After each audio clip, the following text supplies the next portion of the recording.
അധ്യായം 11. പൂർവികരുടെ വിശ്വാസം. വിശ്വാസമെന്നത് പ്രത്യാശിക്കുന്നവ ലഭിക്കുമെന്ന ഉറപ്പും കാണപ്പെടാത്തവ ഉണ്ട് എന്ന ബോധ്യവുമാണ്. ഇതുമൂലമാണ് പൂർവികന്മാർ അംഗീകാരത്തിന് അർഹരായത്. ദൈവത്തിൻ്റെ വചനത്താൽ ലോകം സൃഷ്ടിക്കപ്പെട്ടെന്നും കാണപ്പെടുന്നവ കാണപ്പെടാത്തവയിൽ നിന്നുണ്ടായി എന്നും വിശ്വാസം മൂലം നാം അറിയുന്നു. വിശ്വാസം മൂലം ആബേൽ കായൻ്റെതിനേക്കാൾ ശ്രേഷ്ഠമായ ബലി ദൈവത്തിന് സമർപ്പിച്ചു. അതിനാൽ അവൻ നീതിമാനായി അംഗീകരിക്കപ്പെട്ടു. അവൻ സമർപ്പിച്ച കാഴ്ചകളെക്കുറിച്ച് ദൈവം തന്നെ സാക്ഷ്യം നൽകി. അവൻ മരിച്ചെങ്കിലും തൻ്റെ വിശ്വാസത്തിലൂടെ ഇന്നും സംസാരിക്കുന്നു. വിശ്വാസം മൂലം ഹെനോക്ക് മരണം കാണാതെ സംവഹിക്കപ്പെട്ടു. ദൈവം അവനെ സംവഹിച്ചതുകൊണ്ട് പിന്നീട് അവൻ കാണപ്പെട്ടുമില്ല. അപ്രകാരം എടുക്കപ്പെടുന്നതിന് മുൻപ് താൻ ദൈവത്തെ പ്രസാദിപ്പിച്ചുവെന്ന് അവന് സാക്ഷ്യം ലഭിച്ചു. വിശ്വാസമില്ലാതെ ദൈവത്തെ പ്രസാദിപ്പിക്കുക സാധ്യമല്ല. ദൈവസന്നിധിയിൽ ശരണം പ്രാപിക്കുന്നവർ ദൈവമുണ്ടെന്നും തന്നെ അന്വേഷിക്കുന്നവർക്ക് അവിടുന്ന് പ്രതിഫലം നൽകുമെന്നും വിശ്വസിക്കണം. വിശ്വാസം മൂലമാണ് നോഹ അന്നുവരെ കാണപ്പെടാതിരുന്നവയെപ്പറ്റി ദൈവം മുന്നറിയിപ്പ് കൊടുത്തപ്പോൾ തൻ്റെ വീട്ടുകാരുടെ രക്ഷയ്ക്ക് വേണ്ടി ഭയഭക്തിയോടെ പെട്ടകം നിർമ്മിച്ചത്. ഇതുമൂലം അവൻ ലോകത്തെ കുറ്റം വിധിക്കുകയും വിശ്വാസത്തിൽ നിന്നുളവാകുന്ന നീതിയുടെ അവകാശിയാവുകയും ചെയ്തു. വിശ്വാസം മൂലം അബ്രാഹാം തനിക്ക് അവകാശമായി ലഭിക്കാനുള്ള സ്ഥലത്തേക്ക് പോകാൻ വിളിക്കപ്പെട്ടപ്പോൾ അനുസരിച്ചു. എവിടേക്കാണ് പോകേണ്ടതെന്നറിയാതെ തന്നെയാണ് അവൻ പുറപ്പെട്ടത്. വിശ്വാസത്തോടെ അവൻ വാഗ്ദത്ത ഭൂമിയിൽ വിദേശിയെ പോലെ കഴിഞ്ഞു. അതേ വാഗ്ദാനത്തിൻ്റെ അവകാശികളായ ഇസഹാക്കിനോടും യാക്കോബിനോടുമൊത്ത് അവൻ കൂടാരങ്ങളിൽ താമസിച്ചു. ദൈവം സംവിധാനം ചെയ്തതും നിർമ്മിച്ചതും അടിസ്ഥാനമുറപ്പിച്ചതുമായ ഒരു നഗരത്തെ അവൻ പ്രതീക്ഷിച്ചിരുന്നു. തന്നോട് വാഗ്ദാനം ചെയ്തവൻ വിശ്വസ്തനാണെന്ന് വിചാരിച്ചതുകൊണ്ട് പ്രായം കവിഞ്ഞിട്ടും സാറ വിശ്വാസം മൂലം ഗർഭധാരണത്തിന് വേണ്ട ശക്തി പ്രാപിച്ചു. അതിനാൽ ഒരുവനിൽ നിന്ന്, അതും മൃതപ്രായനായ ഒരുവനിൽ നിന്ന്, ആകാശത്തിലെ നക്ഷത്രജാലങ്ങൾ പോലെയും കടലോരത്തെ സംഖ്യാതീതമായ മണൽത്തരികൾ പോലെയും വളരെ പേർ ജനിച്ചു. ഇവരെല്ലാം വിശ്വാസത്തോടെയാണ് മരിച്ചത്. അവർ വാഗ്ദാനം ചെയ്യപ്പെട്ടത് പ്രാപിച്ചില്ല. എങ്കിലും ദൂരെ നിന്ന് അവയെ കണ്ട് അഭിവാദനം ചെയ്യുകയും തങ്ങൾ ഭൂമിയിൽ അന്യരും പരദേശികളുമാണെന്ന് ഏറ്റുപറയുകയും ചെയ്തു. ഇപ്രകാരം പറയുന്നവർ തങ്ങൾ പിതൃദേശത്തെയാണ് അന്വേഷിക്കുന്നതെന്ന് വ്യക്തമാക്കുന്നു. തങ്ങൾ വിട്ടുപോകുന്ന സ്ഥലത്തെക്കുറിച്ചാണ് അവർ ചിന്തിച്ചിരുന്നതെങ്കിൽ അവിടേക്ക് തന്നെ മടങ്ങിച്ചെല്ലാൻ അവസരമുണ്ടാകുമായിരുന്നു. ഇപ്പോഴാകട്ടെ അവർ അതിനേക്കാൾ ശ്രേഷ്ഠവും സ്വർഗീയവുമായതിനെ ലക്ഷ്യം വയ്ക്കുന്നു. അവരുടെ ദൈവമെന്ന് വിളിക്കപ്പെടുന്നതിൽ ദൈവം ലജ്ജിക്കുന്നില്ല. അവർക്കായി അവിടുന്ന് ഒരു നഗരം തയ്യാറാക്കിയിട്ടുണ്ടല്ലോ. വിശ്വാസം മൂലമാണ് പരീക്ഷിക്കപ്പെട്ടപ്പോൾ അബ്രാഹാം ഇസഹാക്കിനെ സമർപ്പിച്ചത്. ഇസഹാക്കിലൂടെ നിന്റെ സന്തതി വിളിക്കപ്പെടുമെന്ന വാഗ്ദാനം സ്വീകരിച്ചിരുന്നിട്ടും അവൻ തൻ്റെ ഏകപുത്രനെ ബലിയർപ്പിക്കാൻ ഒരുങ്ങി. മരിച്ചവരിൽ നിന്ന് മനുഷ്യരെ ഉയർപ്പിക്കാൻ പോലും ദൈവത്തിന് കഴിയുമെന്ന് അവൻ വിചാരിച്ചു. അതുകൊണ്ട് ആലങ്കാരികമായി പറഞ്ഞാൽ ഇസഹാക്കിനെ അവന് തിരിച്ചു കിട്ടി. വരാനിരിക്കുന്ന കാര്യങ്ങളെക്കുറിച്ചുള്ള വിശ്വാസത്താൽ ഇസഹാക്ക് യാക്കോബിനെയും ഏസാവിനെയും അനുഗ്രഹിച്ചു. ആസന്നമരണനായ യാക്കോബ് തൻ്റെ വടി ഊന്നി നിന്ന് ആരാധിച്ചുകൊണ്ട് യോസഫിൻ്റെ മക്കളെ ഓരോരുത്തരെയും വിശ്വാസത്തോടെ അനുഗ്രഹിച്ചു. ജോസഫ് മരിക്കുമ്പോൾ വിശ്വാസം മൂലം ഇസ്രായേൽ മക്കളുടെ പുറപ്പാടിനെ മനസ്സിൽ കണ്ടുകൊണ്ട് തൻ്റെ അസ്ഥികൾ എന്ത് ചെയ്യണമെന്ന് നിർദ്ദേശങ്ങൾ കൊടുത്തു. വിശ്വാസം മൂലം മോശയെ അവൻ ജനിച്ചപ്പോൾ മാതാപിതാക്കന്മാർ 3 മാസത്തേക്ക് ഒളിച്ചു വെച്ചു. എന്തെന്നാൽ കുട്ടി സുന്ദരനാണെന്ന് അവർ കണ്ടു. രാജകൽപ്പനയെ അവർ ഭയപ്പെട്ടില്ല. മോശ വളർന്നു വന്നപ്പോൾ ഫറവോയുടെ മകളുടെ മകൻ എന്ന് വിളിക്കപ്പെടുന്നത് വിശ്വാസം മൂലം അവൻ നിഷേധിച്ചു. പാവത്തിൻ്റെ നൈമിഷിക സുഖങ്ങൾ ആസ്വദിക്കുന്നതിനേക്കാൾ ദൈവജനത്തിൻ്റെ കഷ്ടപ്പാടുകളിൽ പങ്കുചേരുന്നതിനാണ് അവൻ ഇഷ്ടപ്പെട്ടത്.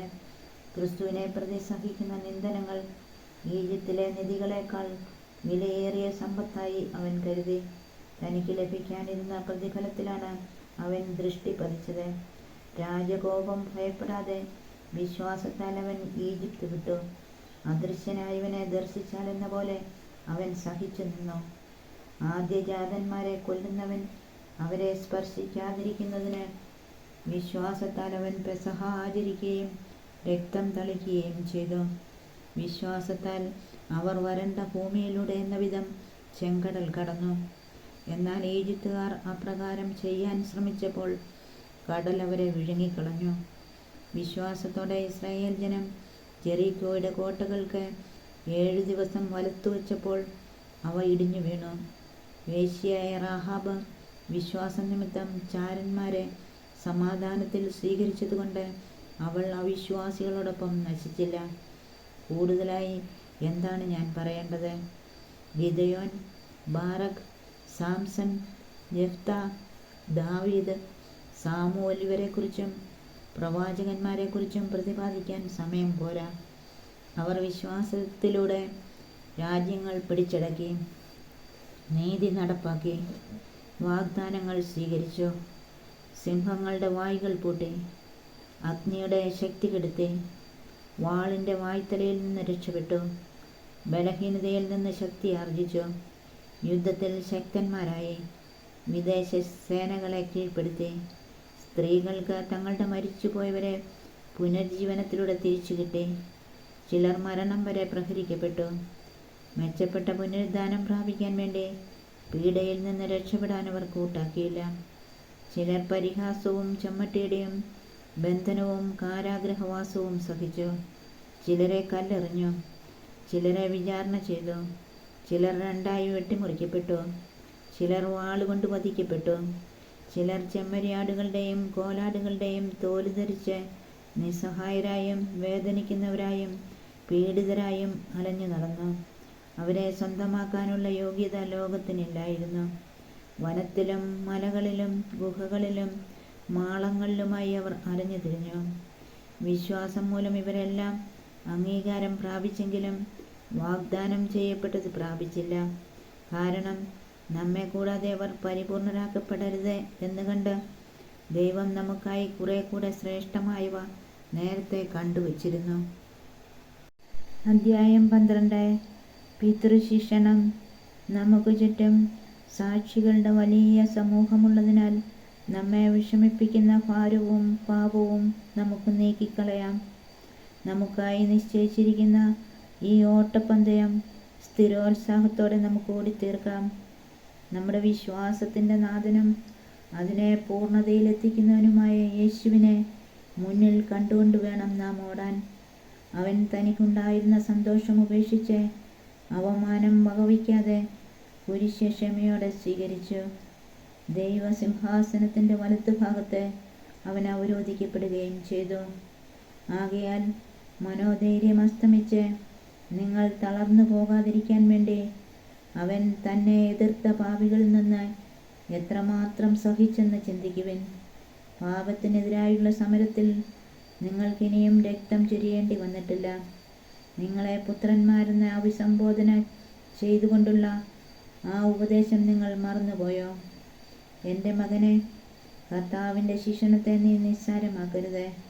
അവൻ ശാസിക്കുമ്പോൾ നീ നഷ്ടധൈര്യനാകുകയുമരുത്. താൻ സ്നേഹിക്കുന്നവന് കർത്താവ് ശിക്ഷണം നൽകുന്നു, മക്കളായി സ്വീകരിക്കുന്നവരെ പ്രഹരിക്കുകയും ചെയ്യുന്നു. ശിക്ഷണത്തിന് വേണ്ടിയാണ് നിങ്ങൾ സഹിക്കേണ്ടത്. മക്കളോടെന്ന പോലെ ദൈവം നിങ്ങളോട് പെരുമാറുന്നു. പിതാവിൻ്റെ ശിക്ഷണം ലഭിക്കാത്ത ഏത് മകനാണുള്ളത്? എല്ലാവർക്കും ലഭിക്കുന്ന ശിക്ഷണം നിങ്ങൾക്കും ലഭിക്കാതിരുന്നാൽ നിങ്ങൾ മക്കളല്ല, ജാരസന്താനങ്ങളാണ്. ഇതിനു പുറമെ നമ്മെ തിരുത്തുന്നതിന് നമുക്ക് ഭൗമിക പിതാക്കന്മാരുണ്ടായിരുന്നു. നാം അവരെ ബഹുമാനിക്കുകയും ചെയ്തു. അങ്ങനെയെങ്കിൽ നാം ആത്മാക്കളുടെ പിതാവിന് വിധേയരായി ജീവിക്കേണ്ടതല്ലേ? ഭൗമിക പിതാക്കന്മാർ തങ്ങളുടെ ഇഷ്ടമനുസരിച്ച് കുറച്ചു സമയം നമ്മെ പരിശീലിപ്പിച്ചു. എന്നാൽ ദൈവം നമ്മെ പരിശീലിപ്പിക്കുന്നത് നമ്മുടെ നന്മയ്ക്കും തൻ്റെ പരിശുദ്ധിയിൽ നാം പങ്കുകാരാകുന്നതിനും വേണ്ടിയാണ്. എല്ലാ ശിക്ഷണവും സന്തോഷപ്രദമെന്നതിനേക്കാൾ വേദനാജനകമായി തൽക്കാലത്തേക്ക് തോന്നുന്നു. എന്നാൽ അതിൽ പരിശീലിപ്പിക്കപ്പെട്ടവർക്ക് കാലാന്തരത്തിൽ നീതിയുടെ സമാധാനപൂർവകമായ ഫലം ലഭിക്കുന്നു. അതിനാൽ തളർന്ന കൈകളെയും ബലമില്ലാത്ത കാൽമുട്ടുകളെയും ശക്തിപ്പെടുത്തുവിൻ. മുടന്തുള്ള പാദങ്ങൾ സന്ധി വിട്ടിടറിപ്പോകാതെ സുഖപ്പെടാൻ തക്കവിധം അവയ്ക്ക് നേർവഴി ഒരുക്കുവിൻ. ദൈവകൃപ നിരസിച്ചാൽ എല്ലാവരോടും സമാധാനത്തിൽ വർത്തിച്ച് വിശുദ്ധിക്ക് വേണ്ടി പരിശ്രമിക്കുവിൻ. വിശുദ്ധി കൂടാതെ ആർക്കും കർത്താവിനെ ദർശിക്കാൻ സാധിക്കുകയില്ല. ദൈവകൃപ ആർക്കും നഷ്ടപ്പെടാതിരിക്കാൻ ശ്രദ്ധിക്കുവിൻ. വിദ്വേഷത്തിൻ്റെ വേര് വളർന്ന് ഉപദ്രവം ചെയ്യാതിരിക്കാൻ സൂക്ഷിക്കുവിൻ. വിദ്വേഷം മൂലം പലരും അശുദ്ധരായിത്തീരുന്നു. ഒരു നേരത്തെ ഭക്ഷണത്തിനു വേണ്ടി തൻ്റെ കടിഞ്ഞൂൽ പുത്രസ്ഥാനം വിറ്റ ഏസാവിനെ പോലെ ആരും അസാന്മാർഗിയോ അധാർമികനോ ആകരുത്. പിന്നീട് അവകാശം പ്രാപിക്കാൻ ആഗ്രഹിച്ചപ്പോൾ അവൻ തിരസ്കരിക്കപ്പെട്ടുവെന്ന് നിങ്ങൾക്കറിയാമല്ലോ. കണ്ണീരോടെ അവൻ അത് ആഗ്രഹിച്ചെങ്കിലും അനുദപിക്കാൻ അവൻ അവസരം ലഭിച്ചില്ല. സ്പർശിക്കാവുന്ന വസ്തുവിനെയോ എരിയുന്ന അഗ്നിയെയോ അന്ധകാരത്തെയോ കാർമേഹത്തെയോ ചുഴലിക്കാറ്റിനെയോ കാഹളധ്വനിയെയോ ഇനി അരുതേ എന്ന് കേട്ടവരെ കൊണ്ട് പറയിക്കുന്ന വാക്കുകളുടെ മുഴക്കത്തെയോ അല്ല നിങ്ങൾ സമീപിക്കുന്നത്. മലയെ സമീപിക്കുന്നത് ഒരു മൃഗമാണെങ്കിൽ പോലും അതിനെ കല്ലെറിയണമെന്ന കൽപ്പന അവർക്ക് ദുസ്സഹമായിരുന്നു. ഞാൻ ഭയം കൊണ്ട് വിറയ്ക്കുന്നുവെന്ന് മോശ പറയത്തക്ക വിധം അത്ര ഭയങ്കരമായിരുന്നു ആ കാഴ്ച. സിയോൻ മലയിലേക്കും ജീവിക്കുന്ന ദൈവത്തിൻ്റെ നഗരമായ സ്വർഗീയ ജെറുസലമിലേക്കും അസംഖ്യം ദൂതന്മാരുടെ സമൂഹത്തിലേക്കുമാണ് നിങ്ങൾ വന്നിരിക്കുന്നത്. സ്വർഗത്തിൽ പേരെഴുതപ്പെട്ടിരിക്കുന്ന ആദ്യജാതരുടെ സമൂഹത്തിലേക്കും സഭയിലേക്കും എല്ലാവരുടെയും ദൈവമായ ന്യായാധിപൻ്റെ മുൻപിലേക്കും പരിപൂർണരാക്കപ്പെട്ട നീതിമാന്മാരുടെ ആത്മാക്കളുടെ അടുത്തേക്കും പുതിയ ഉടമ്പടിയുടെ മധ്യസ്ഥനായ യേശുവിൻ്റെ സവിധത്തിലേക്കും ആബേലിൻ്റെ രക്തത്തേക്കാൾ ശ്രേഷ്ഠമായവ വാഗ്ദാനം ചെയ്യുന്ന തളിക്കപ്പെട്ട രക്തത്തിലേക്കുമാണ് നിങ്ങൾ വന്നിരിക്കുന്നത്. സംസാരിച്ചു കൊണ്ടിരിക്കുന്നവനെ നിരസിക്കാതിരിക്കാൻ ശ്രദ്ധിക്കുവിൻ. ഭൂമിയിൽ തങ്ങൾക്ക് മുന്നറിയിപ്പ് നൽകിയവനെ നിരസിച്ചവർ രക്ഷപ്പെട്ടില്ലെങ്കിൽ സ്വർഗത്തിൽ നിന്ന് നമ്മോട് സംസാരിച്ചവനെ നാം തിരസ്കരിച്ചാൽ രക്ഷപ്പെടുക കൂടുതൽ പ്രയാസമാണ്. അന്ന് അവൻ്റെ സ്വരം ഭൂമിയെ ഇളക്കി. എന്നാൽ ഇനിയും ഒരിക്കൽ കൂടി ഞാൻ ഭൂമിയെ മാത്രമല്ല ആകാശത്തെയും ഇളക്കുമെന്ന് ഇപ്പോൾ അവൻ വാഗ്ദാനം ചെയ്തിരിക്കുന്നു. ഇനിയും ഒരിക്കൽ കൂടി എന്ന പ്രയോഗം സൂചിപ്പിക്കുന്നത് ഇളക്കപ്പെട്ടവ സൃഷ്ടിക്കപ്പെട്ടവ നീക്കം ചെയ്യപ്പെടുമെന്നാണ്. ഇളക്കപ്പെടാൻ പാടില്ലാത്തവ നിലനിൽക്കാൻ വേണ്ടിയാണിത്. സുസ്ഥിരമായൊരു രാജ്യം ലഭിച്ചതിൽ നമുക്ക് നന്ദിയുള്ളവരായിരിക്കാം. അങ്ങനെ ദൈവത്തിന് സ്വീകാര്യമായ ആരാധന ഭയഭക്തി ആദരങ്ങളോടെ സമർപ്പിക്കാം. കാരണം നമ്മുടെ ദൈവം ദഹിപ്പിക്കുന്ന അഗ്നിയാണ്. അധ്യായം 13. ഉപദേശങ്ങൾ. സഹോദര സ്നേഹം നിലനിൽക്കട്ടെ. ആതിഥ്യ മര്യാദ മറക്കരുത്. അതുവഴി ദേവദൂതന്മാരെ അറിയാതെ സൽക്കരിച്ചവരുണ്ട്. തടവുകാരോട് നിങ്ങളും അവരോടൊപ്പം തടവിലായിരുന്നാൽ എന്ന പോലെ പെരുമാറുവിൻ. നിങ്ങൾക്കും ഒരു ശരീരമുള്ളതുകൊണ്ട് പീഡിപ്പിക്കപ്പെടുന്നവരോട് പരിഗണന കാണിക്കുവിൻ. എല്ലാവരുടെ ഇടയിലും വിവാഹം മാന്യമായി കരുതപ്പെടട്ടെ. മണവറ മലിനമാകാതിരിക്കട്ടെ. കാരണം അസന്മാർഗികളെയും വ്യഭിചാരികളെയും ദൈവം വിധിക്കും. നിങ്ങളുടെ ജീവിതം ദ്രവ്യാഗ്രഹത്തിൽ നിന്ന് സ്വതന്ത്രമായിരിക്കട്ടെ.